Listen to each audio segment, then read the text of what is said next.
पंजाब भारत पूरे विश्व की शांति ते खुशहाली लई मिल के इबादत ते प्रार्थना करिए।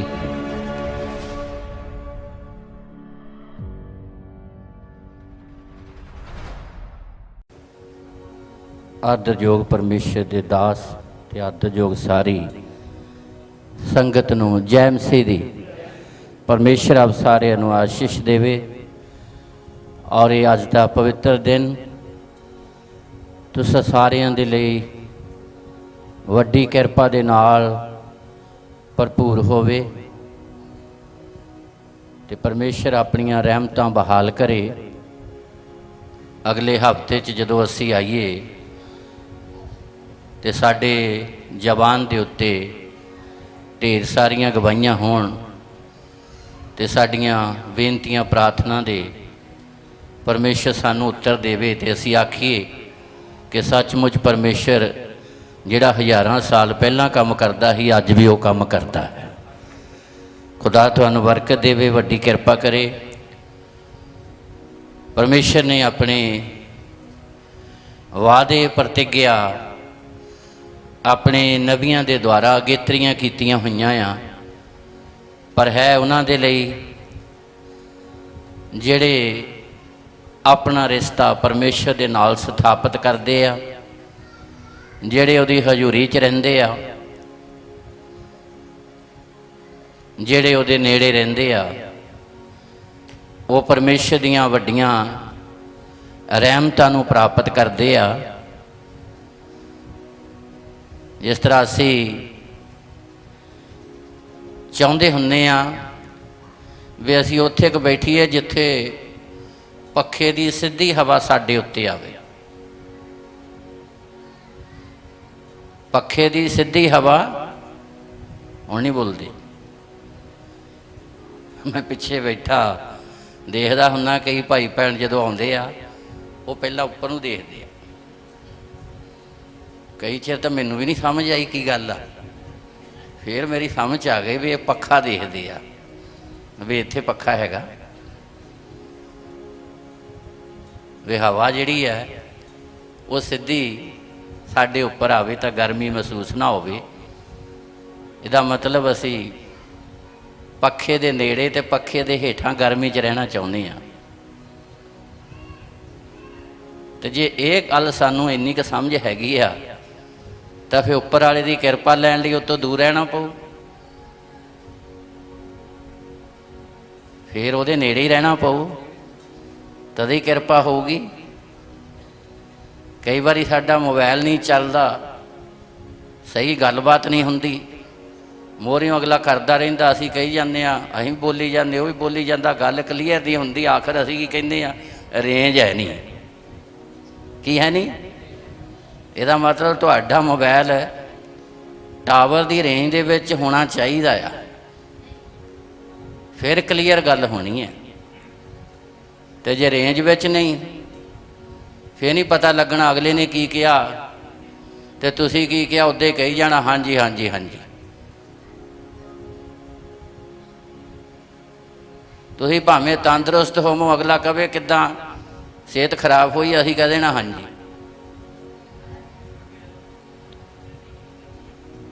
जदों असीं रेंज विच नहीं गए, पखे दे हेठां नहीं तो गर्मी लगूगी, टावर की रेंज तो दूर आ तो साडी गल क्लीयर नहीं होनी। इसलिए जिस तरह असी समझते हैं भी टावर की रेंज विच साडा मोबाइल रहे जां असी पखे दे हेठां पखे दे कोल होईए, साडी सारियां दी हालत है, मेरी अपनी भी है। जो गर्मी लगती मैं भी कहना होंदा भाई इधर नूं कर दे पखा मेरे वाल। सो ये गल संसारिक है, पर रब की हजूरी च असी जीवन का भेत लेना आ, जिंदगी दीयां गल्लां लैणियां। क्योंकि प्रभु जी ने आख्या, यूहन्ना दी अंजील च पढ़ांगे नहीं, जीवन दाता आत्मा है, मास ते हड़ तो कोई भी लाभ। असी आत्मक गल्लां नूं लैण दे लई ਆਪਣੀ ਸਪਿਰਟ ਨੂੰ ਤਕੜਿਆਂ ਕਰਨ ਦੇ ਲਈ ਰੱਬ ਦੀ ਹਜ਼ੂਰੀ ਚਾਹੁੰਦੇ ਹਾਂ, ਤਾਂ ਕਿ ਜੇ ਕਿਤੇ ਸਾਡੀ ਜ਼ਿੰਦਗੀ 'ਚ ਕਮੀਆਂ ਤਰੁੱਟੀਆਂ ਆ ਉਹ ਦੂਰ ਹੋ ਜਾਣ ਤੇ ਅਸੀਂ ਖੁਦਾ ਦੇ ਨੇੜੇ ਚਲੇ ਜਾਈਏ। ਤੇ ਜਿਹੜੇ ਖੁਦਾ ਦੇ ਨੇੜੇ ਰਹਿੰਦੇ ਆ, ਉਹਦੀ ਹਜ਼ੂਰੀ 'ਚ ਰਹਿੰਦੇ ਆ,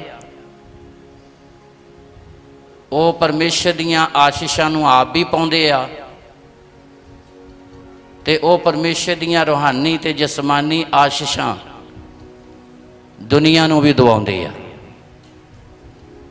ਜਿਹੜੇ ਉਹਦੇ ਨੇੜੇ ਰਹਿੰਦੇ ਆ, ਜਿਹੜੇ ਉਹਦੀ ਹਜ਼ੂਰੀ 'ਚ ਰਹਿੰਦੇ ਆ। ਇਸ ਲਈ ਉਹਦੇ ਨੇੜੇ, ਉਹਦੀ ਹਜ਼ੂਰੀ 'ਚ ਰਹਿਣਾ ਸਾਡੇ ਲਈ ਅਤੀ ਜ਼ਿਆਦਾ ਜ਼ਰੂਰੀ ਹੈ।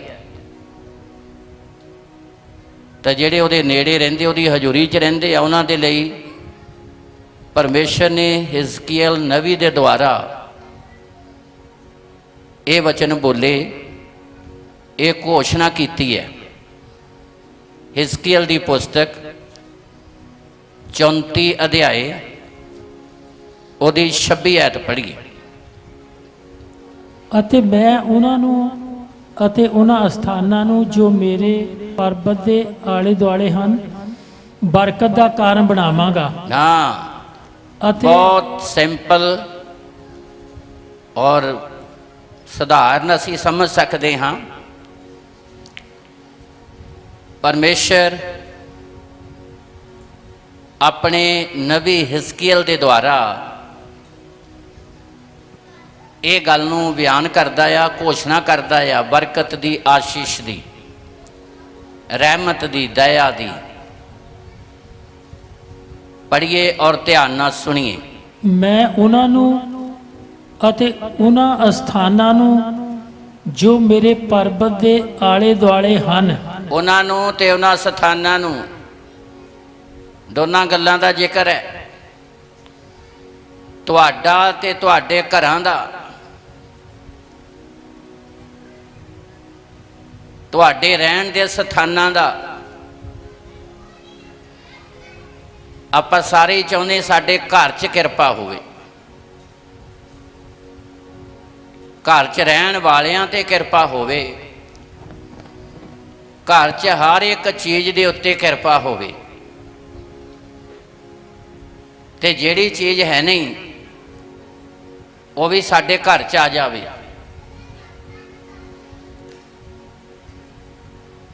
ਪਰਮੇਸ਼ਰ ਦੀ ਪ੍ਰਤਿਗਿਆ ਤੁਹਾਡੇ ਲਈ ਤੇ ਜਿੱਥੇ ਤੁਸੀਂ ਰਹਿੰਦੇ ਹੋ ਉਹਨਾਂ ਸਥਾਨਾਂ ਦੇ ਲਈ, ਭਾਵ ਤੁਹਾਡੇ ਘਰਾਂ ਦੇ ਲਈ,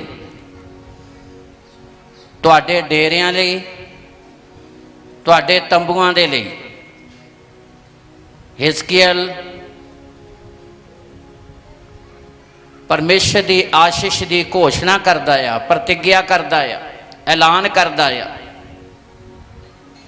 ਉਹਨਾਂ ਨੂੰ ਤੇ ਉਹਨਾਂ ਦੇ ਅਸਥਾਨਾਂ ਨੂੰ। ਹਾਂਜੀ,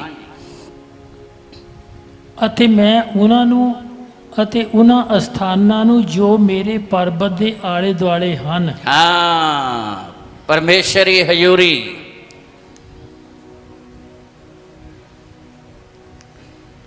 ਜਿਹੜੇ ਆਲੇ ਦੁਆਲੇ ਆ, ਖੁਦਾ ਦੀ ਹਜ਼ੂਰੀ ਦੇ ਨੇੜੇ ਆ।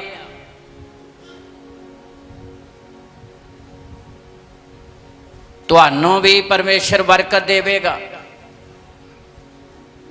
ਤੁਹਾਡੇ ਸਥਾਨਾਂ ਨੂੰ ਵੀ ਬਰਕਤ ਦੇਵੇਗਾ, ਪਰ ਜੇਕਰ ਤੁਸੀਂ ਪਰਮੇਸ਼ਰ ਦੇ ਨੇੜੇ ਹੋ, ਉਹਦੀ ਹਜ਼ੂਰੀ 'ਚ ਰਹਿੰਦੇ ਹੋ। ਅੱਗੇ ਬਰਕਤ ਦਾ ਕਾਰਨ ਬਣਾਵਾਂਗਾ। ਹਾਂ, ਅਤੇ ਸਮੇਂ ਸਿਰ ਮੀਂਹ ਭਰਾਵਾਂਗਾ। ਸਮੇਂ ਸਿਰ ਬਾਰਿਸ਼ ਕਰਾਂਗਾ। ਬਰਕਤ ਦੀ ਵਰਖਾ ਵਰੇਗੀ। ਹਾਂ, ਤਾਲੀ ਮਾਰੀਏ ਜ਼ੋਰ ਦੇ ਨਾਲ। ਕਾਦੀ ਬਰਕਤ, ਕਾਦੀ ਵਰਖਾ ਹੋਵੇਗੀ, ਕਾਦਾ ਮੀਂਹ ਪਵੇਗਾ? ਬਾਰਿਸ਼, ਬਰਕਤ ਦੀ, ਆਸ਼ੀਸ਼ਾਂ ਦੀ ਰਹਿਮਤ ਹੋਵੇਗੀ।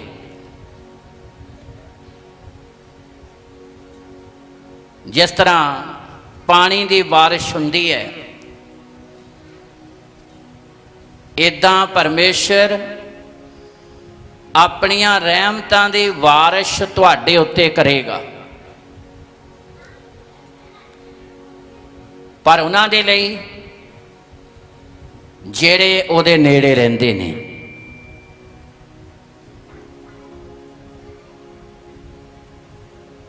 ਇਹ ਪਰਮੇਸ਼ਰ ਦੀ ਪ੍ਰਤਿਗਿਆ ਆ, ਦੂਰ ਵਾਲੇ ਲਈ ਨਹੀਂ,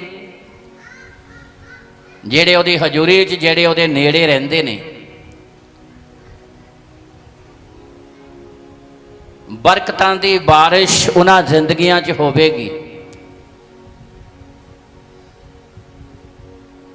ਪਰਮੇਸ਼ਰ ਉਹਨਾਂ ਨੂੰ ਆਪਣੀਆਂ ਰਹਿਮਤਾਂ ਦੇ ਨਾਲ ਭਰੇਗਾ। ਅੱਗੇ ਵੀ ਪੜ੍ਹ ਦੇਗੀ 27। ਖੇਤ ਦੇ ਰੁੱਖ ਆਪਣਾ ਮੇਵਾ ਦੇਣਗੇ। ਹਰ ਇੱਕ ਚੀਜ਼, ਉਹ ਖੇਤੀ ਕਰਦੇ ਆ ਜੇ, ਤੁਸੀਂ ਜਿਹੜਾ ਵੀ ਕੰਮ ਕਰਦੇ ਹੋ, ਤੁਹਾਨੂੰ, ਤੁਹਾਡੇ ਘਰ ਨੂੰ, ਤੇ ਜਿੱਥੇ ਤੁਸੀਂ ਕੰਮ ਕਰਦੇ ਹੋ, ਪਰ ਇਹ ਸਭ ਕੁਛ ਤਾਦਵਾ ਜੇ ਤੁਸੀਂ ਉਹਦੀ ਹਜ਼ੂਰੀ 'ਚ ਰਹਿੰਦੇ ਹੋ, ਉਹਦੇ ਨੇੜੇ ਰਹਿੰਦੇ ਹੋ। ਦੂਰ ਵਾਲੇ ਲਈ ਕੁਛ ਨਹੀਂਗਾ।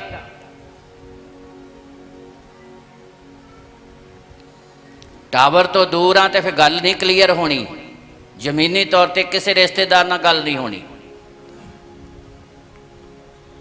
ਜੇ ਪਰਮੇਸ਼ਰ ਦੀ ਹਜ਼ੂਰੀ ਤੋਂ ਦੂਰ ਆ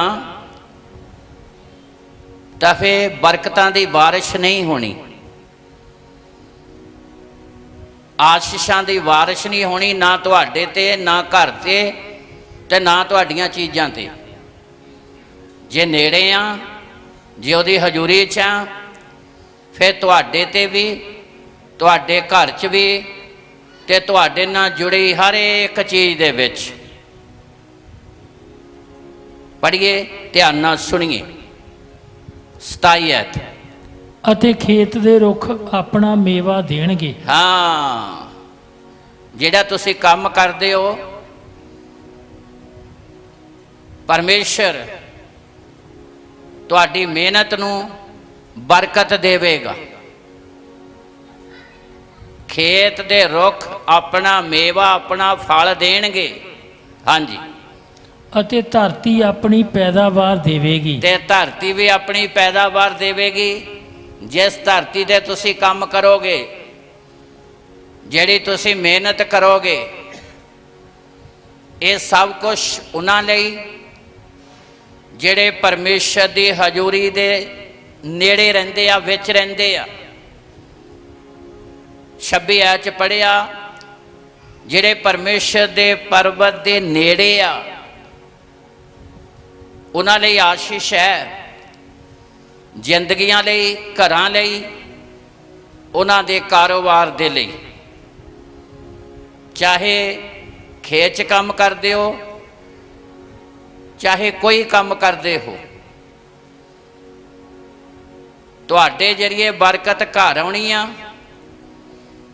ਤੁਹਾਡੇ ਜਰੀਏ ਬਰਕਤ ਜਿੱਥੇ ਤੁਸੀਂ ਖੜੇ ਹੋਣਾ ਆ, ਉੱਥੇ ਆਉਣੀ ਹੈ। ਜਿਹੜੇ ਕੰਮ ਨੂੰ ਤੁਸੀਂ ਹੱਥ ਲਾਉਣਾ ਆ, ਉਹਨੂੰ ਆਸ਼ੀਸ਼ ਮਿਲਣੀ ਹੈ। ਅੱਗੇ ਪੂਰੀ ਆਇਤ ਪੜ੍ਹੀਏ।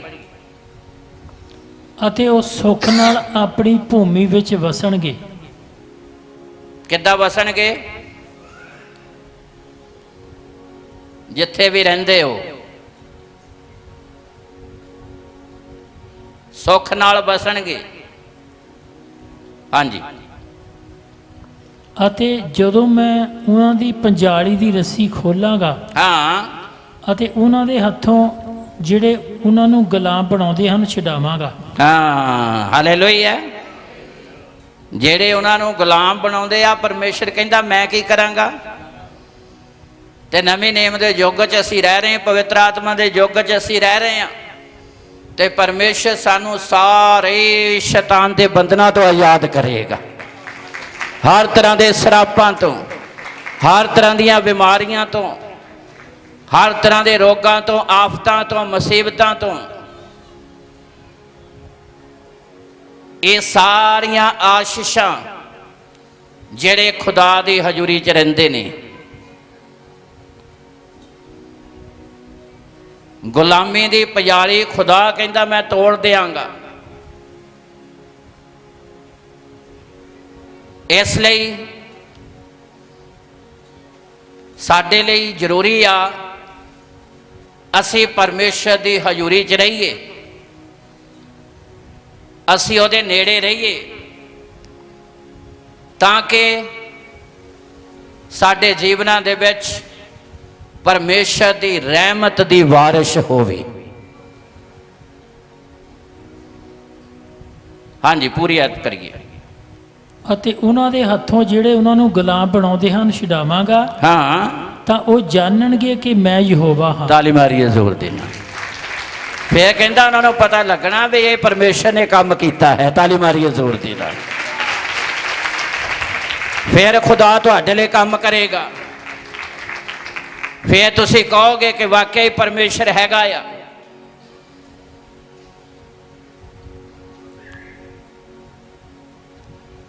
ਜੇ ਅਸੀਂ ਰੋਡ ਤੇ ਖੜੇ ਆ, ਸਿੱਧਾ ਰੋਡ ਜੀਟੀ ਰੋਡ ਹੈ,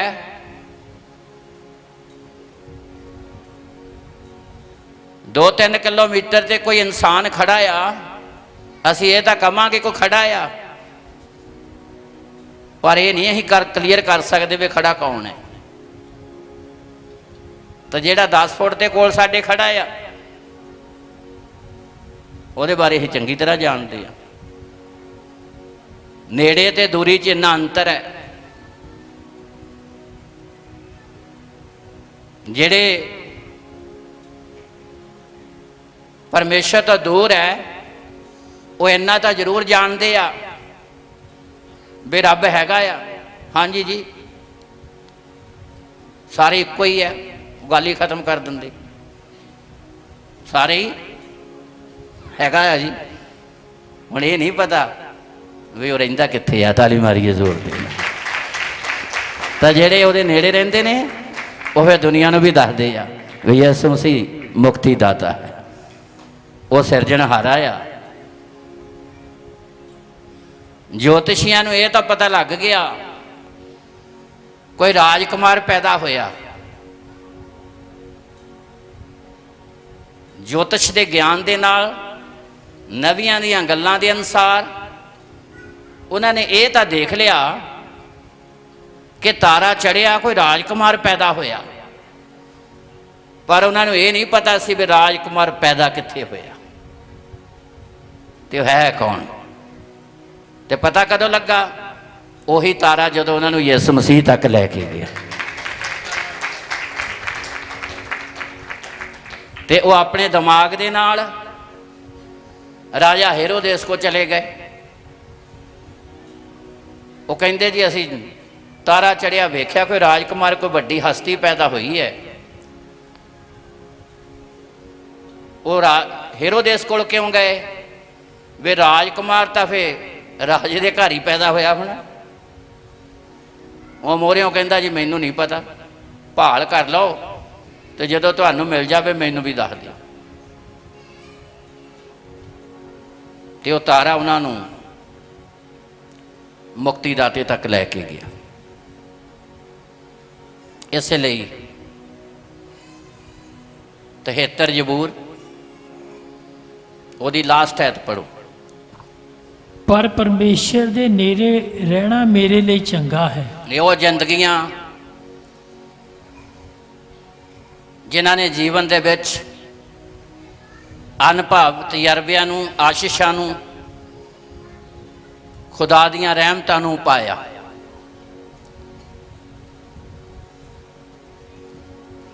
ਜਿਨ੍ਹਾਂ ਨੂੰ ਪਰਮੇਸ਼ਰ ਨੇ ਬਰਕਤ ਦਾ ਕਾਰਨ ਬਣਾਇਆ ਤੇ ਉਹਨਾਂ ਦੇ ਰਹਿਣ ਦੇ ਸਥਾਨਾਂ ਨੂੰ ਵੀ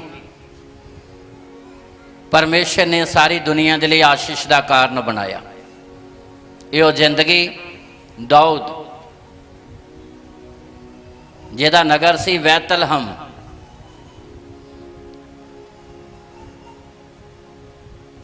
ਉਹਨੂੰ ਵੀ ਮੁਬਾਰਕ ਕੀਤਾ ਤੇ ਬੈਤਲਹਮ ਨੂੰ ਵੀ। ਇਸ ਲਈ ਉਹ ਆਪਣੇ ਅਨੁਭਵ ਨੂੰ ਪਵਿੱਤਰ ਆਤਮਾ ਦੇ ਦੁਆਰਾ ਉਹ ਖੁਦਾ ਦੀ ਉਪਾਸਨਾ ਕਰਕੇ ਪੇਸ਼ ਕਰਦਾ ਆ। ਮੇਰੇ ਲਈ ਪਰਮੇਸ਼ਰ ਦੇ ਨੇੜੇ ਰਹਿਣਾ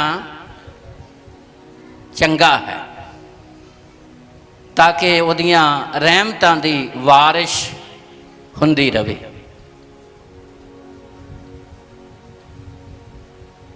ਜਿਹੜੇ ਉਹਦੀ ਹਜ਼ੂਰੀ 'ਚ ਰਹਿੰਦੇ ਨੇ, ਇਹ ਉਹਨਾਂ ਦੇ ਲਈ ਪ੍ਰਤਿਗਿਆ ਆ।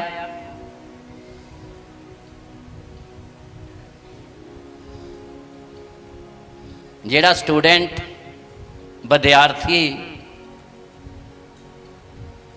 ਟੀਚਰ ਦੀ ਕਲਾਸ ਅਟੈਂਡ ਕਰਦਾ ਆ, ਦਿੱਤੇ ਹੋਏ ਸਬਕ ਨੂੰ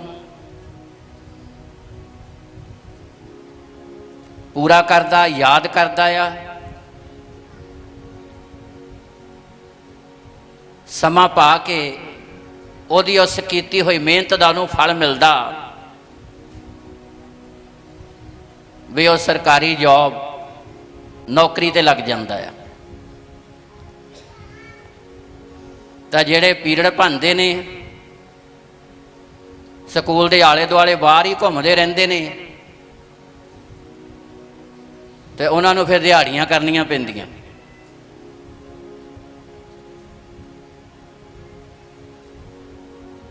ਕੁਦਰਤ ਸਾਨੂੰ ਬਹੁਤ ਕੁਝ ਸਿਖਾਉਂਦੀ ਹੈ। ਪ੍ਰਭੂ ਯਿਸੂ ਮਸੀਹ ਨੇ ਸਿਖਾਉਣ ਦੇ ਲਈ ਆਪਣੀ ਰੂਹਾਨੀ ਸਟੇਜ ਦੇ ਵਿੱਚ ਹੋ ਕੇ ਨਹੀਂ ਗੱਲਾਂ ਕੀਤੀਆਂ। ਉਹਨੇ ਸਾਡੇ ਨਾਲ ਦ੍ਰਿਸ਼ਟਾਂਤਾਂ 'ਚ ਇਸੇ ਲਈ ਗੱਲਾਂ ਕੀਤੀਆਂ ਤਾਂ ਕਿ ਅਸੀਂ ਜਿਹੜੇ ਸੰਸਾਰਿਕ ਹਾਂ, ਅਸੀਂ ਰਾਮ ਦੇ ਨਾਲ ਹੀ ਉਹ ਜੀਵਨਦਾਇਕ ਵਚਨਾਂ ਨੂੰ ਸਮਝ ਸਕੀਏ।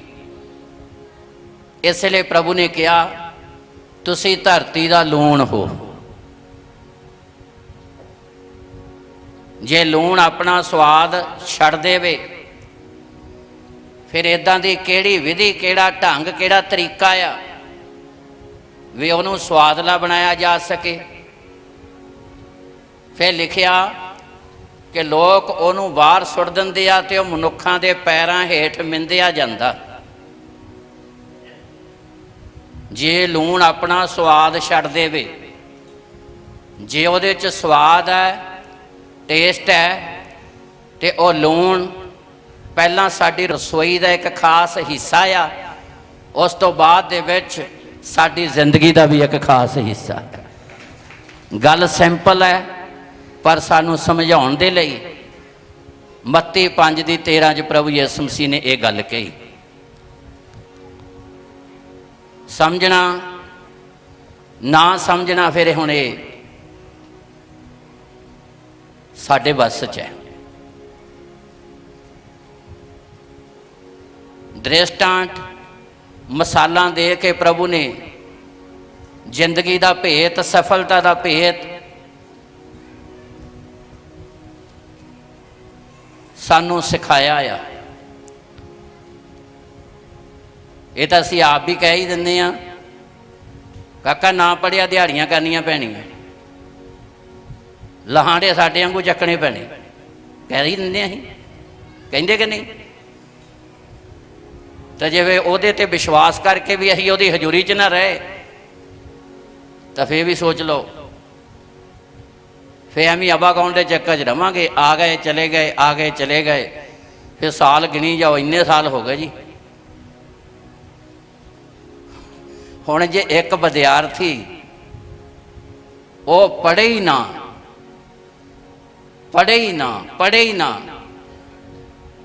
ਤੇ ਆਖਰ ਕਹੇ ਜੀ ਮੈਨੂੰ ਤਾਂ 10 ਸਾਲ ਹੋ ਗਏ 10ਵੀਂ ਦੇ ਵਿੱਚ ਪੜ੍ਹਦੇ ਨੂੰ, ਤੇ ਜਦੋਂ ਪੜ੍ਹਨਾ ਹੀ ਨਹੀਂ, ਭਾਵੇਂ 100 ਸਾਲ ਹੋ ਜਾਵੇ, ਜਦੋਂ ਕਹਿਣਾ ਹੀ ਨਹੀਂ ਮੰਨਣਾ, ਆਗਿਆਕਾਰੀ ਨਹੀਂ ਕਰਨੀ, ਜਦੋਂ ਜਿਹੜੇ ਕੰਮ ਲਈ ਆਉਂਦੇ ਆ ਉਹ ਕਰਨਾ ਹੀ ਨਹੀਂਗਾ।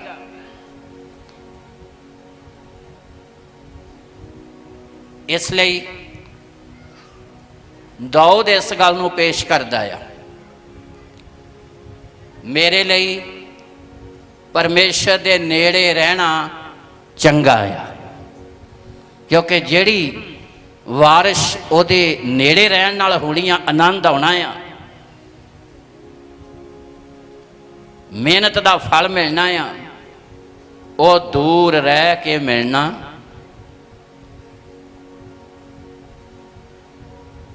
इसलिए यतन करो कि असी जिथे भी हाँ, चाहे घर वां, चाहे फैक्ट्री च, चाहे खेत विच, जिथे भी हाँ, असी इदां दा माहौल बनाइए कि खुदा की हजूरी सानू अपनी दया नाल घेरी रखे। ये सानू बनाउणा पैना इदां दा माहौल।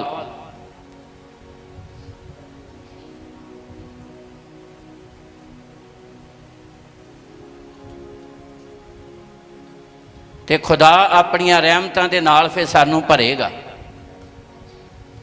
ਜਿਹੜੇ इदां दा माहौल बनाउंदे ने, परमेश्वर उन्होंने संसार दे लई बरकत दा कारण बनाउंदा।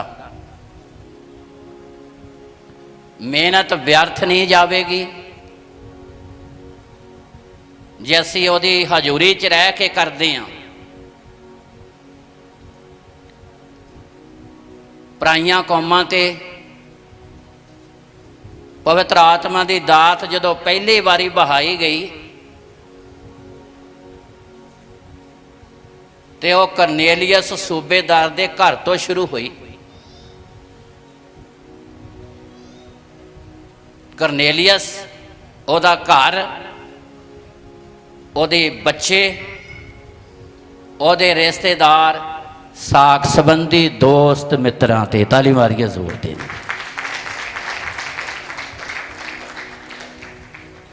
ते पवित्र आत्मा की दात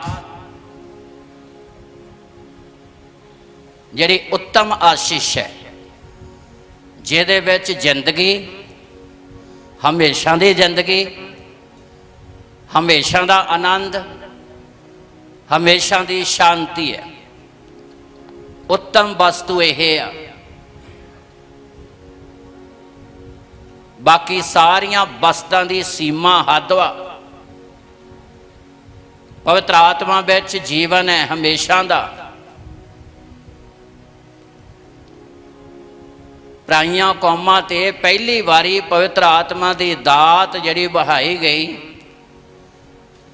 वो करनेलियस सूबेदार के घर तो शुरू हुई है। उत्थे आया कौन? जिन्हों प्रभु यीशु मसीह ने कहा, पतरस तू पत्थर है, तेरे उत्ते मैं अपनी कलीसिया बनावांगा, मौत ते पताल दे फाटकां दा उहदे उत्ते कोई भी बस।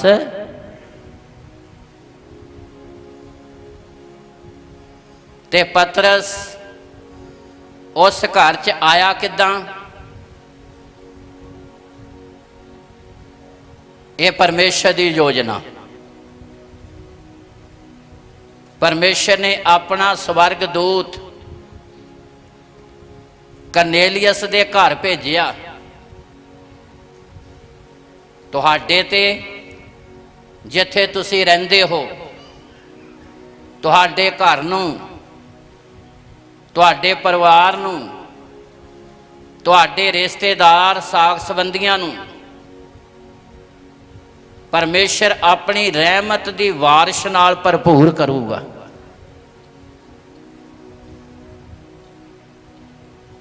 होया क्यों? पढ़िए रसूलां दे करतब 10 अध्याय पहली आयत।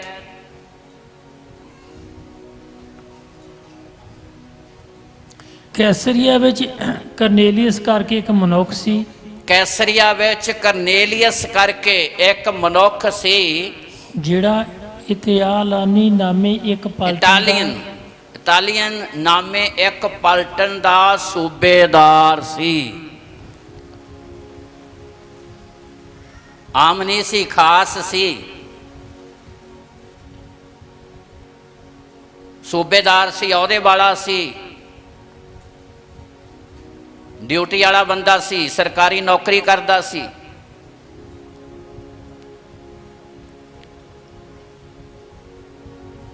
ਸੂਬੇਦਾਰ ਸੀ,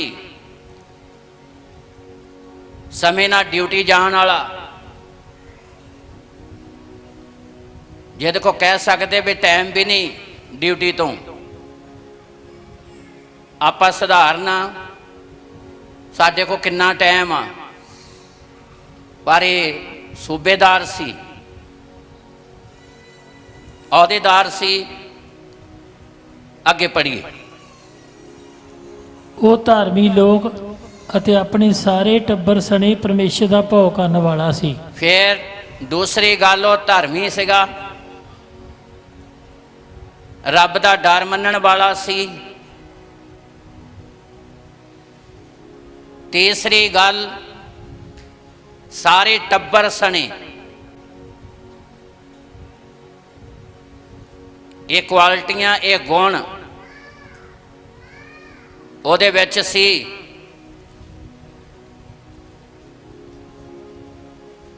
ਸੂਬੇਦਾਰ, ਧਰਮੀ ਤੇ ਸਾਰੇ ਟੱਬਰ ਸਣੇ, ਪਰਿਵਾਰ ਸਣੇ, ਬੱਚਿਆਂ ਸਣੇ ਪਰਮੇਸ਼ਰ ਦਾ ਡਰ ਮੰਨਣ ਵਾਲਾ ਸੀ। ਅੱਗੇ, ਅਤੇ ਲੋਕਾਂ ਨੂੰ ਬਹੁਤ ਦਾਨ ਦਿੰਦਾ ਅਤੇ ਨਿਤ ਪਰਮੇਸ਼ਰ ਅੱਗੇ ਬੇਨਤੀ ਕਰਦਾ ਸੀ। ਬਹੁਤ ਪੈਸਾ ਦਾਨ ਕਰਦਾ ਸੀ ਤੇ ਆਪਣੀ ਜੀਵਨ ਦੇ ਸਮੇਂ ਨੂੰ ਉਹ ਪਰਮੇਸ਼ਰ ਦੀ ਹਜ਼ੂਰੀ 'ਚ ਬਤੀਤ ਕਰਦਾ ਸੀ। ਚਾਹੇ ਉਹ ਸੂਬੇਦਾਰ ਸੀ,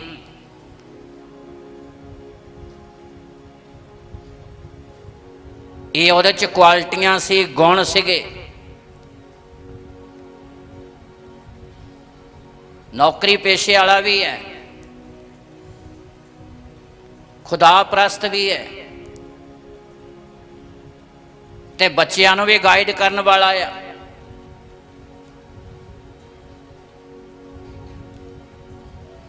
ਤੇ ਦਾਨ ਵੀ ਕਰਦਾ ਸੀ, ਪੈਸਾ ਦਾਨ ਕਰਦਾ ਸੀ ਤੇ ਜ਼ਿੰਦਗੀ ਦਾ ਸਮਾਂ ਖੁਦਾ ਨੂੰ ਵੀ ਦਿੰਦਾ ਸੀ। ਨਿਤ ਪ੍ਰਾਰਥਨਾ ਕਰਨ ਵਾਲਾ ਸੀ। ਇਹ ਸਾਰੀਆਂ ਕੁਆਲਿਟੀਆਂ ਉਹਦੇ ਅੰਦਰ ਸੀ।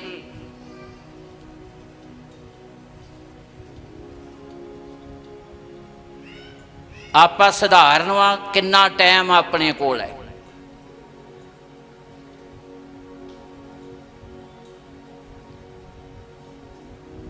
ਜੇ ਸਾਡੇ ਅੰਦਰ ਇਦਾਂ ਦੀ ਕੁਆਲਿਟੀ, ਇਦਾਂ ਦੇ ਗੁਣ ਆ ਜਾਣ,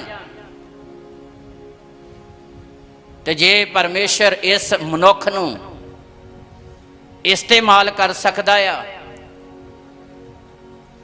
ਤੇ ਖੁਦਾ ਸਾਨੂੰ ਵੀ ਇਸਤੇਮਾਲ ਕਰੇਗਾ। ਇਹ ਕੁਆਲਿਟੀਆਂ, ਇਹ ਗੁਣ ਸੀ ਉਹਦੇ ਅੰਦਰ।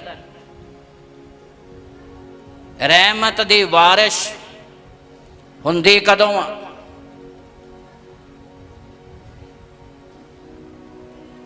ਖੁਦਾ ਕਹਿੰਦਾ ਮੈਂ ਬਰਕਤ ਦੀ ਬਾਰਿਸ਼ ਕਰਾਂਗਾ।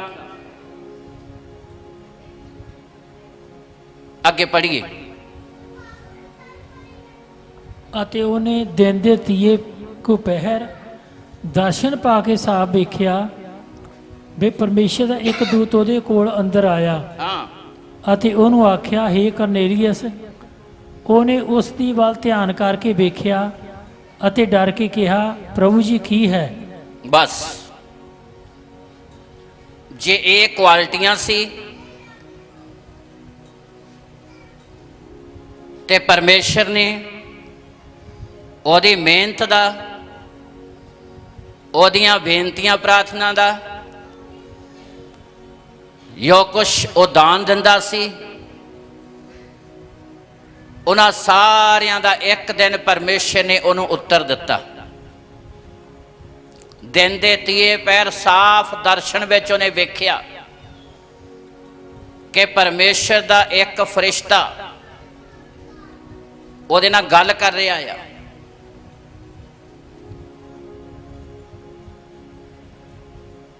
ਅਸੀਂ ਕਿੰਨਾ ਸਮਾਂ ਉਹਦੀ ਹਜ਼ੂਰੀ 'ਚ ਬਤੀਤ ਕਰਦੇ ਹਾਂ,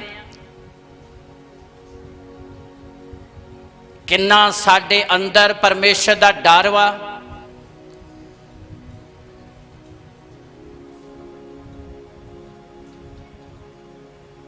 ਪਰਮੇਸ਼ਰ ਇਹ ਸਾਰੀਆਂ ਕੁਆਲਿਟੀਆਂ ਨੂੰ ਆਪਣੇ ਲੋਕਾਂ ਦੇ ਅੰਦਰ ਦੇਖਦਾ। ਕਰਨੇਲੀਅਸ ਦੇ ਅੰਦਰ ਵੇਖਿਆ। ਹੁਣ ਇਹ ਗੱਲ ਹੈ ਕਿ ਮੁਕਤੀ ਦਾ ਉਹਦੇ ਕੋਲ ਗਿਆਨ ਨਹੀਂ ਸੀ ਕਿ ਮੁਕਤੀ ਮਿਲਣੀ ਕਿੱਦਾਂ ਆ, ਮਾਫੀ ਕਿੱਦਾਂ ਮਿਲਣੀ ਹੈ। ਧਾਰਮਿਕ ਸੀ, ਪਰਾਈ ਕੌਮ ਦਾ ਸੀ।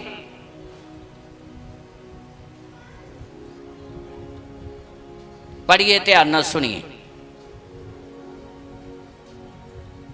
ਉਸਨੇ ਉਹਨੂੰ ਆਖਿਆ, ਤੇਰੀਆਂ ਪ੍ਰਾਰਥਨਾ ਅਤੇ ਤੇਰੇ ਦਾਨ ਯਾਦਗਿਰੀ ਲਈ ਪਰਮੇਸ਼ਰ ਦੇ ਹਜ਼ੂਰ ਪਹੁੰਚੇ। ਫਰਿਸ਼ਤੇ ਨੇ ਉਹਨੂੰ ਕਿਹਾ ਸੰਦੇਸ਼ ਦੇ ਕੇ, ਤੇਰੀਆਂ ਪ੍ਰਾਰਥਨਾ ਤੇ ਤੇਰੇ ਦਾਨ ਪਰਮੇਸ਼ਰ ਦੇ ਹਜ਼ੂਰ ਯਾਦਗਿਰੀ ਲਈ ਪਹੁੰਚ ਗਏ।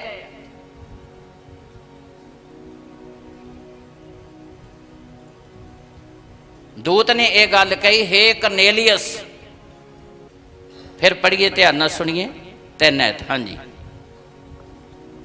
ਉਹਨੇ ਦਿਨ ਦੇ 30 ਕੁ ਪਹਿਰ ਦਰਸ਼ਨ ਪਾ ਕੇ ਸਾਫ਼ ਵੇਖਿਆ ਵੇ ਪਰਮੇਸ਼ਰ ਦਾ ਇੱਕ ਦੂਤ ਉਹਦੇ ਕੋਲ ਅੰਦਰ ਆਇਆ ਅਤੇ ਉਹਨੂੰ ਆਖਿਆ, ਹੇ ਕਰਨੇਲੀਅਸ। ਬਸ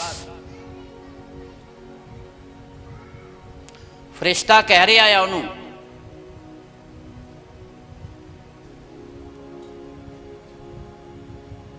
ਉਹਨੂੰ ਕਿੱਦਾਂ ਪਤਾ ਸੀ ਫਰਿਸ਼ਤੇ ਨੂੰ ਵੀ ਇਹਦਾ ਨਾਂ ਕਰਨੇਲੀਅਸ ਹੈ? ਕਿਉਂਕਿ ਉਹ ਖੁਦਾ ਦਾ ਫਰਿਸ਼ਤਾ ਸੀ।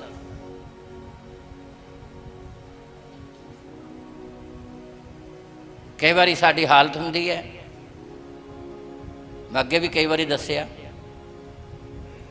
ਕੋਈ ਪ੍ਰੇਅਰ ਕਰਾਉਣ ਲੱਗਦਾ, ਜੀ ਆ ਦੁਆ ਕਰ ਦਿਓ, ਪਹਿਲਾਂ ਬੋਤਲ ਦਾ ਢੱਕਣ ਖੋਲੂਗੇ। ਮੈਂ ਕਿਹਾ ਰਹਿਣ ਦੇ, ਇੱਦੇ ਲੱਗਾ ਇਹਨੂੰ। ਬੋਤਲ ਦਾ, ਪਾਣੀ ਵਾਲੀ ਬੋਤਲ ਦਾ ਕੀ ਖੋਲਣਗੇ? ਦੁਆ ਕਰਨ ਵੀ ਕਿਤੇ ਢੱਕਣ ਜਿਹੜਾ ਹੈ ਨਾ ਉਹ ਰੋਕ ਨਾ ਲਵੇ। ਜਿਹਦੀ ਤੁਸੀਂ ਉਪਾਸਨਾ ਕਰਦੇ ਹੋ ਉਹ ਮਾੜੀ ਮੋਟੀ ਤਾਕਤ ਨਹੀਂ, ਉਹ ਸੁਪਰੀਮ ਪਾਵਰ ਹੈ, ਜਿਹੜਾ ਤੁਹਾਡੇ ਨਾਂ ਵੀ ਜਾਣਦਾ ਹੈ, ਤੁਹਾਡੇ ਬੱਚਿਆਂ ਨੂੰ ਵੀ ਜਾਣਦਾ, ਤੁਹਾਡੀ ਸਮੱਸਿਆ ਜਾਣਦਾ ਆ। ਉਹ ਤੋਂ ਕੁਝ ਛੁਪਿਆ ਹੋਇਆ ਨਹੀਂਗਾ ਵੀ ਉਹਨੂੰ ਕੋ ਦੱਸਣਾ ਪਊਗਾ।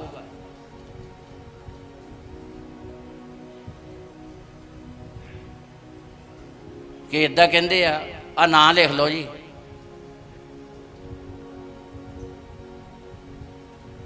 ਨਾਂ ਲਿਖ ਕੇ ਦੁਆ ਕਰੋ। ਉਹਨੂੰ ਨਹੀਂ ਪਤਾ ਉੱਪਰ ਵਾਲੇ ਨੂੰ ਤੁਹਾਡੇ ਕਿੰਨੇ ਬੱਚੇ ਆ, ਦਿੱਤੇ ਤਾਂ ਉਹ ਨਹੀਂ ਆ, ਤਾਲੀ ਮਾਰੀਏ ਜ਼ੋਰ ਦੇ ਨਾਲ। ਤੁਹਾਡਾ ਕੀ ਨਾਂ ਆ, ਤੁਹਾਡੀ ਕੀ ਸਮੱਸਿਆ ਆ, ਸਭ ਕੁਝ ਜਾਣਦਾ। ਪਰ ਇਹ ਗਿਆਨ ਮਿਲਦਾ ਕਦੋਂ ਆ? ਜਦੋਂ ਕਰਨੇਲੀਅਸ ਵਰਗੇ ਗੁਣ ਸਾਡੀ ਜ਼ਿੰਦਗੀ 'ਚ ਆਉਂਦੇ ਆ। ਜੇ ਗੁਣ ਹੈ ਨਹੀਂ ਨਾ ਤਾਂ ਫਿਰ ਸਾਡਾ ਵਿਸ਼ਵਾਸ ਵੀ ਨਹੀਂ, ਤਾਂ ਫਿਰ ਹਾਲਤ ਹੁੰਦੀ ਆ ਵੀ ਢੱਕਣ ਕਿਤੇ ਪ੍ਰਾਰਥਨਾ ਦੀ ਸ਼ਕਤੀ ਨੂੰ, ਪਾਵਰ ਨੂੰ ਰੋਕ ਨਾ ਦੇਵੇ। ਖੋਲ ਦਿਓ। ਉਹ ਐਡੀ ਸ਼ਕਤੀ ਦਾ ਮਾਲਕ ਹੈ ਕਿ ਉਹ ਕਬਰਾਂ ਨੂੰ ਖੋਲਣ ਦੀ ਸਮਰੱਥਾ ਰੱਖਦਾ ਹੈ, ਉਹ ਬੰਦਰਾਂ ਨੂੰ ਤੋੜਨ ਦੀ ਸਮਰੱਥਾ ਰੱਖਦਾ ਹੈ। ਇਸ ਲਈ ਇੱਥੇ ਫਰਿਸ਼ਤਾ ਕਹਿ ਰਿਹਾ, ਹੇ ਕਰਨੇਲੀਅਸ, ਤੇਰੀਆਂ ਪ੍ਰਾਰਥਨਾ, ਤੇਰੇ ਦਾਨ ਪਰਮੇਸ਼ਰ ਦੇ ਹਜ਼ੂਰ ਪਹੁੰਚ ਗਏ ਆ।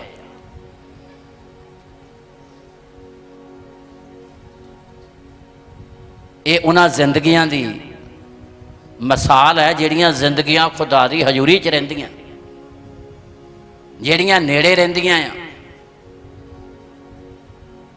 ਪਰਮੇਸ਼ਰ ਆਪਣੀਆਂ ਰਹਿਮਤਾਂ ਦੇ ਨਾਲ ਉਹਨਾਂ ਜ਼ਿੰਦਗੀਆਂ ਨੂੰ ਭਰਦਾ ਹੈ, ਸੰਸਾਰ ਲਈ ਬਰਕਤ ਦਾ ਕਾਰਨ ਬਣਾਉਂਦਾ।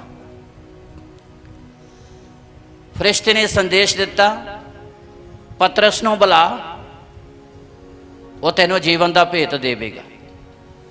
ਕਰਨੇਲੀਅਸ ਨੇ ਆਪਣੇ ਨੌਕਰਾਂ ਨੂੰ ਭੇਜ ਦਿੱਤਾ।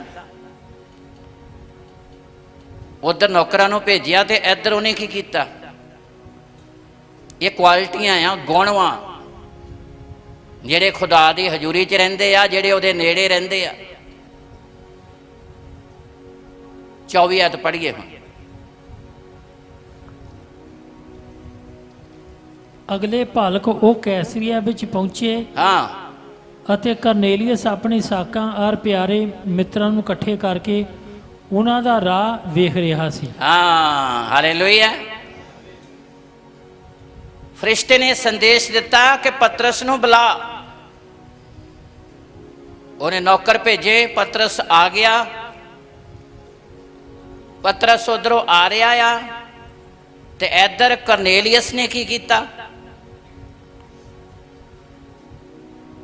रिश्तेदार, साख संबंधी, प्यारे मित्रां नूं इकट्ठे करके पतरस दा राह उड़ीक रहा सी। हालेलुया। पतरस दा की कर रहा सी? एक क्वालिटी सी उहदे अंदर कि रब दा बंदा आ रहा आ, मैं कल्ले ने बरकत नहीं लैनी, मैं चाहुंदा रिश्तेदार, साख संबंधी, दोस्त मित्र भी खुदा दी आशीष नूं प्राप्त करन। सूबेदार, धर्मी,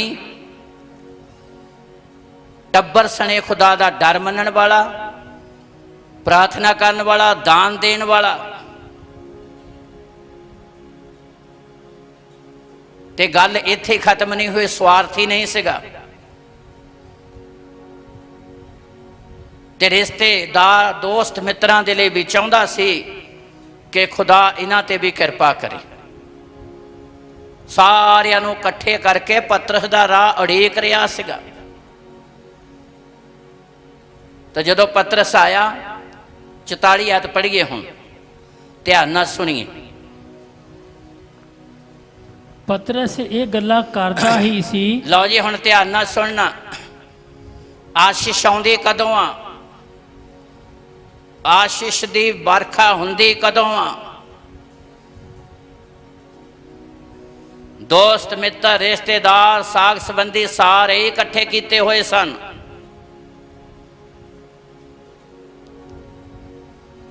पतरस ने प्रचार शुरू किया।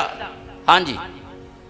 कि पवित्र आत्मा वचन दे सबना सुनन वालियां ते उतरिया। हाँ, पवित्र आत्मा वचन दे सारे सुनन वालियां दे उत्ते उतरिया। अगे ਅਤੇ ਸੁਨੰਦ ਕੀਤੇ ਹੋਏ ਨਿਹਚਾਵਾਨ ਜਿੰਨੇ ਪਤਰਸ ਦੇ ਨਾਲ ਆਏ ਸਨ, ਤਾਂ ਜਿਹੜੇ ਵਿਸ਼ਵਾਸੀ ਪਤਰਸ ਦੇ ਨਾਲ ਆਏ ਸੀ ਸਭ ਦੰਗ ਹੋ ਗਏ ਤੇ ਉਹ ਵੀ ਹੈਰਾਨ ਹੋ ਗਏ। ਤਾਲੀ ਮਾਰੀਏ ਜ਼ੋਰ ਦੇ ਨਾਲ। ਕਿਹੜੀ ਗੱਲ ਤੋਂ ਹੈਰਾਨ ਹੋ ਗਏ? ਬਈ ਪਰਾਈਆਂ ਕੌਮਾਂ ਦੇ ਉੱਤੇ ਵੀ ਪਵਿੱਤਰ ਆਤਮਾ ਉਤਰ ਆਇਆ। ਤਾਲੀ ਮਾਰੀਏ ਜ਼ੋਰ ਦੇ ਨਾਲ। ਪਰਾਈਆਂ ਕੌਮਾਂ ਦੇ ਲੋਕਾਂ ਨੇ ਵੀ ਮੁਕਤੀ ਦੇ ਭੇਤ ਨੂੰ ਪ੍ਰਾਪਤ ਕਰ ਲਿਆ। ਤਾਲੀ ਮਾਰੀਏ ਦਿਲ ਖੋਲ ਕੇ। ਇਹ ਸਾਰੀਆਂ ਆਸ਼ੀਸ਼ਾਂ ਹਿਜ਼ਕੀਏਲ ਨਬੀ ਬਿਆਨ ਕਰਦਾ ਆ, ਬਰਕਤ ਦੀ ਬਾਰਿਸ਼ ਹੋਵੇਗੀ। ਪਰ ਹੋਵੇਗੀ ਕਦੋਂ? ਜਦੋਂ ਸਾਡੇ ਅੰਦਰ ਵੀ ਇਸ ਸੂਬੇਦਾਰ ਵਰਗੀ ਕੁਆਲਿਟੀ ਹੈ। ਕੁਆਲਿਟੀ ਉਹਦੇ ਅੰਦਰ ਹੈ ਤੇ ਬਰਕਤ ਉਹਦੇ ਰਿਸ਼ਤੇਦਾਰ, ਸਾਖ ਸੰਬੰਧੀਆਂ ਨੂੰ ਵੀ ਮਿਲ ਰਹੀ ਹੈ। ਜਿਹੜੇ ਵਿਸ਼ਵਾਸੀ ਪਤਰਸ ਨਾਲ ਆਏ ਸੀ ਸਾਰੇ ਹੈਰਾਨ ਹੋ ਗਏ, ਸਾਰੇ ਦੰਗ ਰਹਿ ਗਏ ਕਿ ਖੁਦਾ ਨੇ ਮੁਕਤੀ ਦਾ द्वार ਪਰਾਈਆਂ ਕੌਮਾਂ ਲਈ ਵੀ ਖੋਲ ਦਿੱਤਾ ਹੈ। ਸਭ ਤੋਂ ਉੱਤਮ ਆਸ਼ੀਸ਼, ਉੱਤਮ ਬਰਕਤ ਅਸੀਂ ਚਾਹੁੰਦੇ ਹਾਂ कि बरकत की बारिश साडे उत्ते होवे। तुहाडे ते नहीं, रिश्तेदार, साख संबंधियां ते भी होवेगी। पर जिहड़ी क्वालिटी करनेलियस सूबेदार दे अंदर है, ये क्वालिटी साडे अंदर भी होनी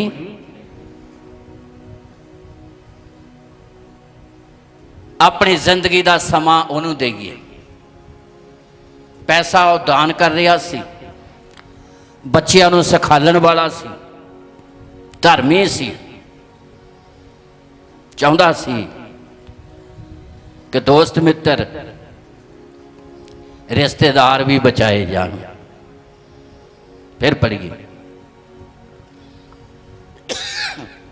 ਅਤੇ ਸੁੰਨਤ ਕੀਤੇ ਹੋਏ ਨਿਹਚਾਵਾਨ ਜਿੰਨੇ ਪਤਰਸ ਦੇ ਨਾਲ ਆਏ ਸਨ ਸਭ ਦੰਗ ਹੋ ਗਏ, ਸਾਰੇ ਹੈਰਾਨ ਹੋ ਗਏ ਜੋ ਪਰਾਈਆਂ ਕੌਮਾਂ ਦੇ ਲੋਕਾਂ ਉੱਤੇ ਵੀ ਪਵਿੱਤਰ ਆਤਮਾ ਦੀ ਦਾਤ ਬਹਾਈ ਕਿ ਗਈ। ਪਰਾਈਆਂ ਕੌਮਾਂ ਦੇ ਲੋਕਾਂ ਨੇ ਵੀ ਮੁਕਤੀ ਦੇ ਭੇਤ ਨੂੰ ਪ੍ਰਾਪਤ ਕੀਤਾ।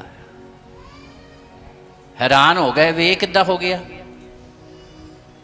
ਖੁਦਾ ਤੁਹਾਡੀ ਜ਼ਿੰਦਗੀ ਦੇ ਦੁਆਰਾ ਅਚਰਜ ਕੰਮ ਕਰੇਗਾ, ਦੂਸਰਿਆਂ ਦੇ ਜੀਵਨ 'ਚ ਕਰੇਗਾ, ਪਰ ਅਤੀ ਜ਼ਿਆਦਾ ਜ਼ਰੂਰੀ ਹੈ ਕਿ ਅਸੀਂ ਆਪਣੀ ਜ਼ਿੰਦਗੀ ਦਾ ਸਮਾਂ ਪਰਮੇਸ਼ਰ ਦੀ ਹਜ਼ੂਰੀ 'ਚ ਬਤੀਤ ਕਰੀਏ। ਤੁਹਾਡੀ ਮਿਹਨਤ, ਤੁਹਾਡੀ ਭੁੱਖ ਪਿਆਸ ਦਾ ਫਲ ਜਿਹੜਾ ਆ ਖੁਦਾ ਤੁਹਾਨੂੰ ਵੀ ਦਊਗਾ ਤੇ ਤੁਹਾਡੇ ਰਿਸ਼ਤੇਦਾਰ ਸਾਕ ਸੰਬੰਧੀਆਂ ਨੂੰ ਵੀ ਦੇਵੇਗਾ। ਜਿੰਨੇ ਤੁਹਾਡੇ ਨਾਲ ਜੁੜੇ ਆ ਉਹਨਾਂ ਉੱਤੇ ਵੀ ਖੁਦਾ ਦੀ ਆਸ਼ੀਸ਼ ਆਵੇਗੀ। ਪਰਮੇਸ਼ਰ ਉਹਨਾਂ ਤੇ ਆਪਣੀ ਰਹਿਮਤ ਬਹਾਲ ਕਰੇਗਾ। ਇਸ ਲਈ ਖੁਦਾ ਦਾ ਪਵਿੱਤਰ ਵਚਨ ਸਾਡੇ ਤੋਂ ਮੰਗ ਕਰਦਾ ਕਿ ਅਸੀਂ ਜਿਸ ਤਰ੍ਹਾਂ ਦਾਊਦ ਕਹਿੰਦਾ, ਮੇਰੇ ਲਈ ਪਰਮੇਸ਼ਰ ਦੇ ਨੇੜੇ ਰਹਿਣਾ ਚੰਗਾ ਹੈ। ਉਹਦਾ ਫਲ ਵੀ ਚੰਗਾ ਆ, ਉਹਦਾ ਰਿਜ਼ਲਟ ਵੀ ਚੰਗਾ ਆ, ਉਹਦੀ ਆਸ਼ੀਸ਼ ਵੀ ਵੱਡੀ ਹੈ। ਔਰ ਸਭ ਤੋਂ ਵੱਡੀ ਗੱਲ ਜਿਹੜੀ ਮੈਂ ਕੁਰਨੇਲੀਅਸ ਸੂਬੇਦਾਰ ਦੇ ਜੀਵਨ 'ਚ ਪਾਈ ਹੈ, ਜੋ ਮੇਰੀ ਖੁਦਾ ਨੇ ਮੇਰੇ ਮਨ 'ਚ ਪਾਈ ਹੈ ਗੱਲ, ਪਰਮੇਸ਼ਰ ਤੁਹਾਡੇ ਦੁਆਰਾ ਜਿੱਥੇ ਖੜੇ ਹੋਣਗੇ, ਜਿਨ੍ਹਾਂ ਨੂੰ ਮਿਲੋਗੇ, ਖੁਦਾ ਉਹਨਾਂ ਤੇ ਵੀ ਰਹਿਮਤ ਕਰੇਗਾ। ਪਰ ਕੁਆਲਿਟੀ ਤੁਹਾਡੇ ਅੰਦਰ ਹੋਣੀ ਚਾਹੀਦੀ ਹੈ। ਕੁਲਸੀਆ ਦੀ ਪੱਤਰੀ 4 ਅਧਿਆਏ ਉਹਦੀ 6 ਤੁਹਾਡੀ ਗੱਲਬਾਤ ਸਦਾ ਕਿਰਪਾਮਈ ਅਤੇ ਸਲੂਣੀ ਹੋਵੇ। ਬਸ ਇਹ ਇੱਕ ਜ਼ਬਰਦਸਤ ਗੱਲ ਹੈ। ਕਈ ਵਾਰੀ ਆਪਾਂ ਜਦੋਂ ਪ੍ਰਾਰਥਨਾ ਦੀ ਗੱਲ ਆਉਂਦੀ ਹੈ, ਪ੍ਰਾਰਥਨਾ ਤਾਂ ਅਸੀਂ ਕਰਦੇ ਹਾਂ ਜੀ, ਪ੍ਰਾਰਥਨਾ ਦੇ ਨਾਲ ਨਾਲ ਸਾਡੇ 'ਚ ਦੂਸਰਿਆਂ ਨਾਲ ਗੱਲਬਾਤ ਕਰਨ ਦਾ ਢੰਗ ਤਰੀਕਾ ਵੀ ਵਧੀਆ ਹੋਣਾ ਚਾਹੀਦਾ। ਕਈ ਵਾਰੀ ਜਿੱਦਾਂ ਅਸੀਂ ਸ਼ੈਤਾਨ ਨੂੰ ਦਬ ਕੇ ਮਾਰਦੇ, ਇੱਦਾਂ ਫਿਰ ਬਾਕੀ ਆਲੇ ਦੁਆਲੇ ਵਾਲੇ ਨੂੰ ਮਾਰਨ ਲੱਗ ਪੈਂਦੇ। ਇੱਕੋ ਹੀ ਲਿਆ ਜੀ ਰੱਖ ਲੈਂਦੇ।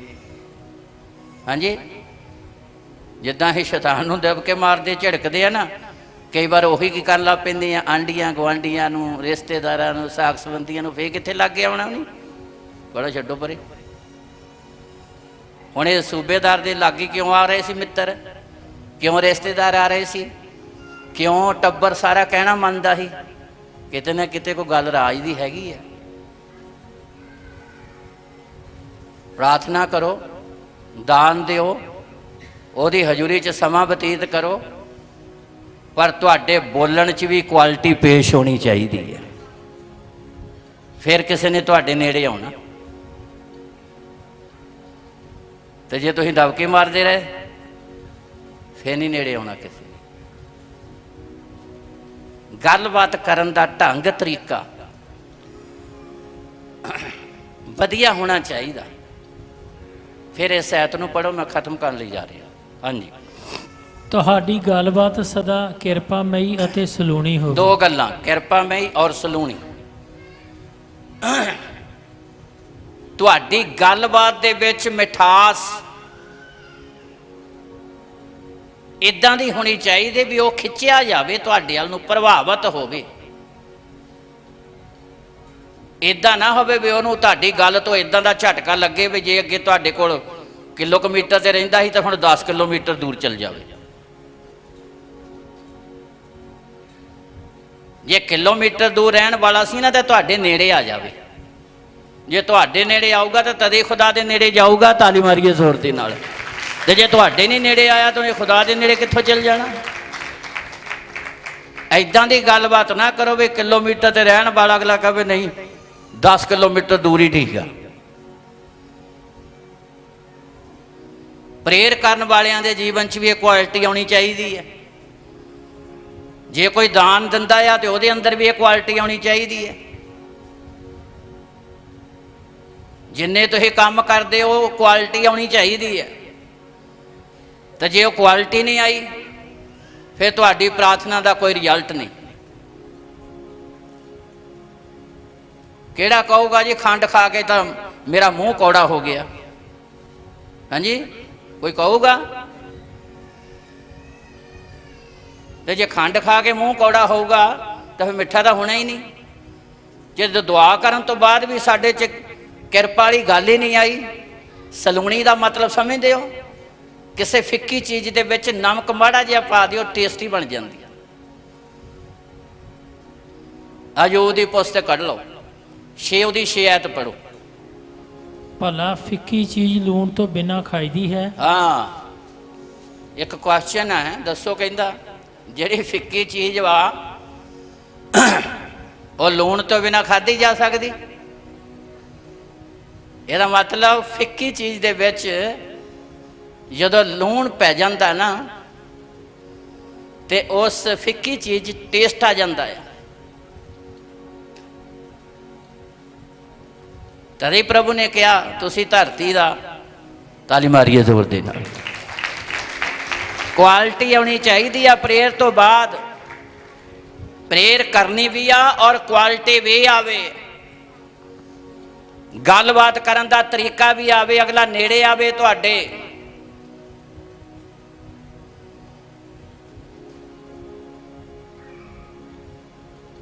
ਖੁਦਾ ਦੇ ਕੰਮ ਕਰਦੇ ਹੋ, ਕੁਆਲਿਟੀ ਆਵੇ।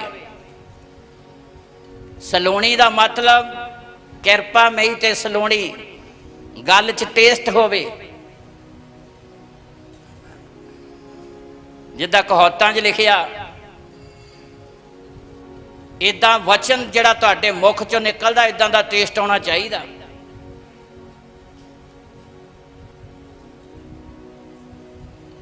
ਜਿੱਦਾਂ ਲਿਖਿਆ ਨਾ, ਨਿੰਦਾ ਚੁਗਲੀ ਕਰਨ ਵਾਲੇ ਦੀਆਂ ਗੱਲਾਂ ਸਵਾਦ ਲਈ ਬੁਰਕੀ ਵਰਗੀਆਂ ਹੁੰਦੀਆਂ ਤੇ ਕਿੱਥੇ ਵੜ ਜਾਂਦੀਆਂ? ਢਿੱਡ 'ਚ। ਤਾਂ ਫਿਰ ਕੰਨ ਲਾ ਕੇ ਹੋਰ ਕਹਿੰਦੇ ਹੋਰ ਕੀ ਹੋਇਆ ਸੀ? ਫਿਰ ਕੰਨ ਲਾ ਕੇ ਸੁਣਨ ਨੂੰ ਕਹਿੰਦੇ ਆ ਗਾਂ ਕੀ ਹੋਇਆ? ਕਰਦੇ ਕਿ ਨਹੀਂ? ਫਿਰ ਗਾਂ ਕੀ ਕਹਿੰਦਾ ਸੀ, ਗਾਂ ਕੀ ਕਹਿੰਦੀ ਸੀ? ਅਗਲੀ ਨੇ ਨਾ ਵੀ ਬੋਲਣਾ ਹੋਵੇ ਨਾ, ਪੁੱਛ ਕੇ ਹਟਣਾ, ਕੰਨ ਨਾ ਕੰਨ ਲਾ ਕੇ। ਨਿੰਦਾ ਚੁਗਲੀ ਕਰਨ ਵਾਲੇ ਦੀਆਂ ਗੱਲਾਂ ਸਵਾਦ ਲਈ, ਹੁਣ ਨਹੀਂ ਬੋਲਦੇ, ਸਵਾਦ ਲਈ ਬੁਰਕੀ ਵਰਗੀਆਂ ਕਹਾਵਤਾਂ 'ਚ ਲਿਖਿਆ ਆ, ਸਿੱਧੀਆਂ ਢਿੱਡ 'ਚ ਵੜ ਜਾਂਦੀਆਂ। ਇੱਦਾਂ ਤੁਹਾਡੇ ਮੁਖ 'ਚੋਂ ਨਿਕਲਣ ਵਾਲੀਆਂ ਗੱਲਾਂ ਕਲਾਮ ਦੀਆਂ ਸਿੱਧੀਆਂ ਉਹਦੇ ਇਨਸਾਨ ਦੇ ਦਿਲ ਦੇ ਵਿੱਚ, ਸਪਿਰਟ ਦੇ ਵਿੱਚ ਚਲੀਆਂ ਜਾਣ ਤੇ ਤੋਬਾ ਕਰਕੇ ਯਿਸੂ ਮਸੀਹ ਨੂੰ ਆਪਣਾ ਮੁਕਤੀ ਦਾਤਾ ਗ੍ਰਹਿਣ ਕਰ ਲਵੇ। ਇਹ ਕੁਆਲਿਟੀ ਸੂਬੇਦਾਰ ਦੇ ਅੰਦਰ ਸੀ। ਐਵੇਂ ਨਹੀਂ ਬੱਚੇ ਕਹਿਣਾ ਮੰਨਦੇ ਸੀ, ਐਵੇਂ ਨਹੀਂ ਮਿੱਤਰ ਕਹਿਣਾ ਮੰਨਦੇ ਸੀ, ਐਵੇਂ ਨਹੀਂ ਰਿਸ਼ਤੇਦਾਰ ਸਾਕ ਸੰਬੰਧੀ ਇਕੱਠੇ ਹੋ ਗਏ ਤੇ ਰਾਹ ਢੀਕ ਰਹੇ ਆ ਕਿ ਰੱਬ ਦਾ ਬੰਦਾ ਕਦੋਂ ਆਵੇ ਤੇ ਅਸੀਂ ਜੀਵਨ ਦੀਆਂ ਗੱਲਾਂ ਸੁਣੀਏ। ਇਸ ਲਈ ਮੇਰੇ ਭਾਈ ਭੈਣੋ, ਹਜ਼ੂਰੀ 'ਚ ਰਹਿਣਾ ਆ, ਪ੍ਰਾਰਥਨਾ ਕਰਨੀ ਆ, ਦਾਨ ਦੇਣਾ, ਸਾਰੇ ਕੰਮ ਖੁਦਾ ਦੇ ਕਰਨੇ ਆ, ਪਰ ਤੁਹਾਡੀਆਂ ਗੱਲਾਂ, ਬੋਲਣ ਦਾ ਢੰਗ ਤਰੀਕਾ ਵੀ ਵਧੀਆ ਹੋਣਾ। ਜਦੋਂ ਨੂੰਹ ਨੂੰ ਖੁਦਾ ਨੇ ਕਹਿਣਾ ਕਿਸ਼ਤੀ ਬਣਾ ਤੇ ਸਪੈਸ਼ਲ ਲੱਕੜ ਕਿਹਾ ਸੀ ਉਹਨੂੰ, ਇਹ ਨਹੀਂ ਵੀ ਜਿਹੜੀ ਮਰਜ਼ੀ ਲਿਆ ਕੇ ਵੱਢ ਕੇ ਤਾਂ ਤੂੰ ਕਿਸ਼ਤੀ ਬਣਾਉਣ ਲੱਗ ਪਈ। ਉਤਪਤ 6 ਅਧਿਆਏ ਘਰ ਜਾ ਕੇ ਪੜ੍ਹਿਓ, ਇੱਥੇ ਨਾ ਪੜ੍ਹਿਓ। ਗੋਫਰ ਦੀ ਲੱਕੜ, ਕਿਸ਼ਤੀ ਬਣਾਉਣੀ ਆ ਪਰ ਉਸ ਲੱਕੜ ਦੀ ਬਣਨੀ ਚਾਹੀਦੀ ਆ, ਗੋਫਰ ਦੀ ਲੱਕੜ ਜਿਹਦੇ ਵਿੱਚੋਂ ਗੂੰਦ ਨਿਕਲਦਾ, ਤਾਂ ਕਿ ਜਦੋਂ ਕਿਸ਼ਤੀ ਬਣਾਉਣੀ ਲੱਕੜ ਜੋੜਨੀ ਸ਼ੁਰੂ ਕਰੇ ਨਾ ਤੇ ਉਹਦੇ ਚੋਂ ਗੂੰਦ ਨਿਕਲੇ ਤਾਂ ਲੱਕੜ ਨਾਲ ਜੁੜਦੀ ਚਲੀ ਜਾਵੇ, ਤਾਂ ਕਿ ਪਾਣੀ ਅੰਦਰ ਦਾਖਲ, ਤਾਲੀ ਮਾਰੀਏ ਜ਼ੋਰ ਦੇ ਨਾਲ, ਮੁਹੱਬਤ ਵੱਲ ਇਸ਼ਾਰਾ ਹੈ, ਪ੍ਰੇਮ ਵੱਲ ਇਸ਼ਾਰਾ ਹੈ, ਕਿਰਪਾ ਵੱਲ ਇਸ਼ਾਰਾ ਹੈ, ਸਲੂਣੀ ਗੱਲਬਾਤ ਇਸ਼ਾਰਾ ਆ। ਕਿਰਪਾ ਕਿਉਂ ਨਹੀਂ ਹੋਵੇਗੀ? ਪ੍ਰਭੂ ਯਿਸੂ ਮਸੀਹ ਕੱਲ ਅੱਜ ਤੇ ਜੁਗੋ ਜੁਗ ਉਹ ਬਦਲਦਾ ਥੋੜੀ ਹੈ। ਖੁਦਾ ਤੁਹਾਨੂੰ ਦੁਨੀਆ ਲਈ ਬਰਕਤ ਦਾ ਕਾਰਨ ਬਣਾਵੇਗਾ, ਪਰ ਤੁਹਾਡੀ ਗੱਲਬਾਤ ਮੁੱਖ ਚੋਂ ਨਿਕਲਣ ਵਾਲੀ ਕਿਰਪਾਮਈ ਤੇ ਸਲੂਣੀ ਹੋਣੀ, ਟੇਸਟੀ ਹੋਣੀ ਚਾਹੀਦੀ ਹੈ। ਕੋਈ ਚੀਜ਼ ਜਦੋਂ ਟੇਸਟੀ ਹੁੰਦੀ ਹੈ ਨਾ ਤਾਂ ਫਿਰ ਵੀ ਕਹਿੰਦੇ ਆ ਵੀ ਫਿਰ ਵੀ ਮੁੜ ਕੇ ਕਿਤੇ ਮਿਲ ਜਾਵੇ।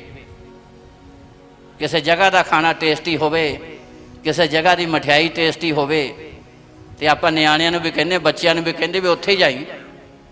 ਤੇ ਜਦੋਂ ਕਿਤੇ ਸੱਜੇ ਖੱਬੇ ਲੈ ਆਉਂਦਾ ਨਾ ਤੇ ਖਾ ਕੇ ਪਤਾ ਲੱਗ ਜਾਂਦਾ ਵੀ ਨਹੀਂ, ਉਹ ਭਾਵੇਂ ਜਿੱਦਾਂ ਮਰਜ਼ੀ ਕਹੀ ਜਾਵੇ, ਪਰ ਅਸੀਂ ਕਹਿੰਦੇ ਵੀ ਨਹੀਂ, ਟੇਸਟ ਹੈ ਨਹੀਂ। Hallelujah, hallelujah, hallelujah. ਜਿਹੜੇ ਰੱਬ ਦੀ ਹਜ਼ੂਰੀ 'ਚ ਰਹਿੰਦੇ ਨੇ, ਜਿਹੜੇ ਉਹਦੇ ਨੇੜੇ ਰਹਿੰਦੇ ਨੇ, ਉਹਨਾਂ ਦੇ ਉੱਤੇ ਰਹਿਮਤਾਂ ਦੀ ਬਾਰਿਸ਼ ਹੁੰਦੀ ਹੈ ਤੇ ਖੁਦਾ ਉਹਨਾਂ ਨੂੰ ਸੰਸਾਰ ਦੇ ਲਈ ਬਰਕਤ ਦਾ ਕਾਰਨ ਬਣਾਉਂਦਾ। ਇਸ ਲਈ ਮੇਰੇ ਭਾਈ ਭੈਣੋ, ਯਤਨ ਕਰੀਏ, ਕੋਸ਼ਿਸ਼ ਕਰੀਏ, ਆਪਣੇ ਆਪ ਨੂੰ ਖੁਦਾ ਦੇ ਹੱਥ ਦੇਈਏ ਤਾਂ ਕਿ ਉਹਦਾ ਅਨੁਗ੍ਰਹਿ ਸਾਡੇ ਤੇ, ਪਰਿਵਾਰ ਤੇ, ਰਿਸ਼ਤੇਦਾਰ, ਸਾਕ ਸੰਬੰਧੀਆਂ ਦੇ ਉੱਤੇ ਹੋਵੇ। ਅਯੂਬ ਦੀ ਜ਼ਿੰਦਗੀ 'ਚ ਵੀ ਇਹ ਕੁਆਲਿਟੀ ਸੀ ਕਿ ਆਪਣੇ ਬੱਚਿਆਂ ਨੂੰ ਲੈ ਕੇ ਉਹ ਖੁਦਾ ਦੇ ਅੱਗੇ ਭੇਟਾ ਚੜਾਉਂਦਾ ਸੀ। ਕਿਤੇ ਮੇਰੇ ਬੱਚਿਆਂ ਨੇ ਕੋਈ ਗਲਤੀ ਕੀਤੀ ਤਾਂ ਖੁਦਾ ਉਹਨਾਂ ਨੂੰ ਮਾਫ ਕਰੇ। ਇਸ ਲਈ ਆਪ ਵੀ ਖੁਦਾ ਦੇ ਨੇੜੇ ਰਹੋ, ਯਤਨ ਕਰੋ, ਆਪਣੇ ਬੱਚਿਆਂ ਨੂੰ ਵੀ ਗਾਈਡ ਕਰੋ। ਤੇ ਜਦੋਂ ਦੋਸਤ ਮਿੱਤਰ ਰਿਸ਼ਤੇਦਾਰਾਂ ਨਾਲ ਵੀ ਗੱਲ ਕਰੋਗੇ ਤੇ ਪਰਮੇਸ਼ਰ ਗਰੰਟੀ ਨਾਲ ਤੁਹਾਡੇ ਤੇ, ਬੱਚਿਆਂ ਤੇ, ਦੋਸਤ ਮਿੱਤਰ ਰਿਸ਼ਤੇਦਾਰਾਂ ਦੇ ਉੱਤੇ ਬਰਕਤ ਦੀ ਬਾਰਿਸ਼ ਗਰੰਟੀ ਦੇ ਨਾਲ ਕਰੇਗਾ, ਆਪਣੀਆਂ ਰਹਿਮਤਾਂ ਦੇ ਨਾਲ ਭਰੇਗਾ। ਇਸ ਲਈ ਅਤੀ ਜ਼ਿਆਦਾ ਜ਼ਰੂਰੀ ਆ ਕਿ ਅਸੀਂ ਖੁਦਾ ਦੇ ਕਲਾਮ ਨੂੰ, ਜੋ ਤੁਹਾਡੇ ਉੱਤੇ ਵੀ ਰਹਿਮਤਾਂ ਕਰੇਗਾ, ਹਜ਼ਾਰਾਂ ਲੱਖਾਂ ਤੇ ਕਰੋੜਾਂ ਲਈ ਬਰਕਤ ਦਾ ਕਾਰਨ ਬਣਾਵੇਗਾ। ਆਓ ਅਸੀਂ ਘੁਟਨਿਆਂ ਤੇ ਹੋਈਏ, 1 ਮਿੰਟ ਲਈ ਆਪਣੇ ਆਪ ਨੂੰ ਪਰਮੇਸ਼ਰ ਦੇ ਹੱਥ ਦੇਈਏ। ਸਭ ਆਪਣੇ ਘੁਟਨਿਆਂ ਤੇ ਹੋਈਏ, ਆਪਣੇ ਹੱਥਾਂ ਨੂੰ ਉਠਾਈਏ, ਆਪਣੀਆਂ ਜ਼ਬਾਨਾਂ ਨੂੰ ਖੋਲ੍ਹੀਏ, ਆਪਣੀਆਂ ਜ਼ਬਾਨਾਂ ਖੋਲ੍ਹੀਏ। ਕੋਈ ਵੀ ਲਾਪਰਵਾਹੀ ਨਾ ਕਰੇ, ਕੋਈ ਵੀ ਚੁੱਪ ਨਾ ਰਵੇ, ਕੋਈ ਵੀ ਸ਼ਾਂਤ ਨਾ ਰਵੇ। ਜੇ ਤੁਸੀਂ ਚਾਹੁੰਦੇ ਹੋ ਬੱਚਿਆਂ ਤੇ ਕਿਰਪਾ ਹੋਵੇ, ਜੇ ਤੁਸੀਂ ਚਾਹੁੰਦੇ ਹੋ ਰਿਸ਼ਤੇਦਾਰ, ਸਾਕ ਸੰਬੰਧੀਆਂ ਤੇ ਕਿਰਪਾ ਹੋਵੇ, ਤੇ ਅੱਜ ਉਹਦੀ ਹਜ਼ੂਰੀ ਦੇ ਵਿੱਚ ਆਪਣੇ ਆਪ ਨੂੰ ਖੁਦਾ ਦੇ ਹੱਥ ਦੇਈਏ, ਆਪਣੇ ਬੱਚਿਆਂ ਨੂੰ ਹੱਥ ਦੇਈਏ ਖੁਦਾ ਦੇ, ਆਪਣੇ ਰਿਸ਼ਤੇਦਾਰ, ਸਾਕ ਸੰਬੰਧੀਆਂ ਨੂੰ ਖੁਦਾ ਦੇ ਹੱਥ ਦੇਈਏ, ਤੇ ਸਰਵ ਸ਼ਕਤੀਮਾਨ ਪਰਮੇਸ਼ਰ ਆਪਣੀ ਕਿਰਪਾ ਬਹਾਲ ਕਰੇਗਾ ਔਰ ਉਹਦੀ ਬਾਰਿਸ਼ ਕਰੇਗਾ, ਆਸ਼ੀਸ਼ਾਂ ਦੀ ਬਾਰਿਸ਼ ਕਰੇਗਾ, ਚੰਗਾਈ ਦੀ ਬਾਰਿਸ਼ ਕਰੇਗਾ, ਆਨੰਦ ਦੀ ਬਾਰਿਸ਼ ਕਰੇਗਾ, ਦਿਲਾਸੇ ਤਸੱਲੀ ਦੀ ਬਾਰਿਸ਼ ਕਰੇਗਾ। ਉਹ ਤੁਹਾਨੂੰ ਆਪਣੀਆਂ ਰਹਿਮਤਾਂ ਨਾਲ ਭਰੇਗਾ। ਤੇਰੇ ਦਾਸਾਂ ਤੇ ਤੇਰਾ ਵੱਡਾ ਫਜ਼ਲ ਹੋਵੇ। ਜੋ ਵਿਦੇਸ਼ ਜਾਣਾ ਚਾਹੁੰਦੇ ਬੱਚੇ, ਉਹਨਾਂ ਤੇ ਤੇਰਾ ਫਜ਼ਲ ਹੋ ਜਾਵੇ। ਇਹ ਹਵਾ ਸਾਰੀਆਂ ਰੁਕਾਵਟਾਂ ਦੂਰ ਕਰ ਦੇ, ਸਾਰੇ ਬੰਧਨਾਂ ਤੋਂ ਆਜ਼ਾਦੀ ਦੇ ਦੇ, ਸਾਰੀਆਂ ਬਿਮਾਰੀਆਂ ਤੋਂ, ਸਾਰੇ ਸਰਾਪਾਂ ਤੋਂ ਆਜ਼ਾਦੀ ਮਿਲ ਜਾਵੇ, ਆਜ਼ਾਦੀ ਮਿਲ ਜਾਵੇ, ਆਜ਼ਾਦੀ ਮਿਲ ਜਾਵੇ, ਆਜ਼ਾਦੀ ਮਿਲ ਜਾਵੇ। ਤੇਰੀ ਆਸ਼ੀਸ਼, ਤੇਰੀ ਆਸ਼ੀਸ਼ ਪ੍ਰਭੂ ਯਿਸੂ ਦੇ ਪਵਿੱਤਰ ਨਾਮ 'ਚ ਮੰਗਦੇ ਹਾਂ।